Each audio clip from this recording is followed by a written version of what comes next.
Well, as far as creative process goes, really there are several things that drive that, and they're more about an attitude or an approach, and there's certainly a great drive that comes from a will to make objects which we haven't experienced before. And to have a sense of myself, my individuality within that whole kind of thing, from the approach to material, let alone the idea that you're exploring with that.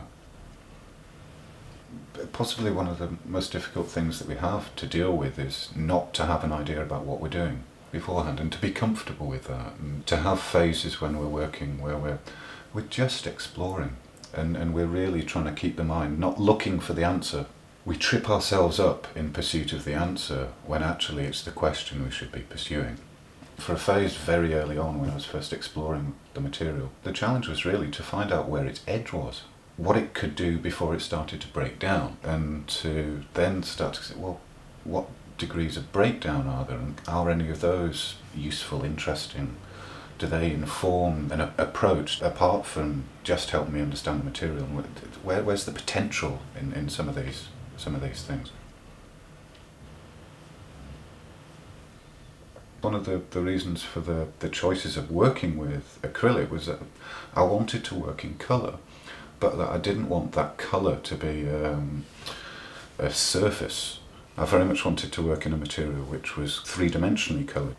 You've got a group of yellows, you've got a group of reds, you've got a group of greens. Of course, you've got the whole spectrum of colour. But still, on their own, it's like a painter using paint straight out of the tube. It's just not something that would be done. It's too brash. There's a lack of sensitivity to the colour. So they were some of the things that drove this, but I'd almost always laminate colours together so that where light passes through the material, light actually blends those colours. So that you're not looking at a single colour anymore, you're looking at something which has a variance to it. It's an industrial material, and I'm not really using it in an industrial sense, so I'm not really sure if this is something that I'm consciously kicking against, but I suppose there is a degree of transformation which happens to this material through the process. The beginning of making a work, I'll laminate sheets together and they'll look really quite ugly and gluey and it'll be heavy.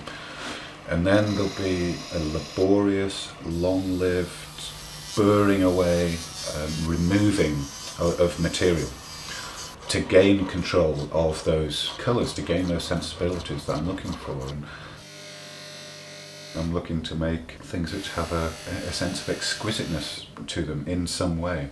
And I'm trying to do that through leaving these plastic objects rather than with the mark of the machine and production, but to leave them with the mark of the hand.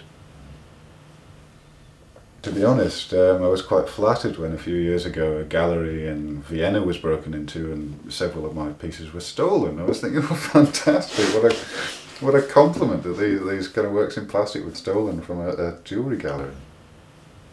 And I suppose I'm a bit schizophrenic on this, because in one sense many of the images that I take are the work being worn. But I think in a gallery situation within the field of jewellery, jewellery isn't only about the body. These are objects in their own right, in my view, and there's so much to be explored within a gallery situation before you even think about the body.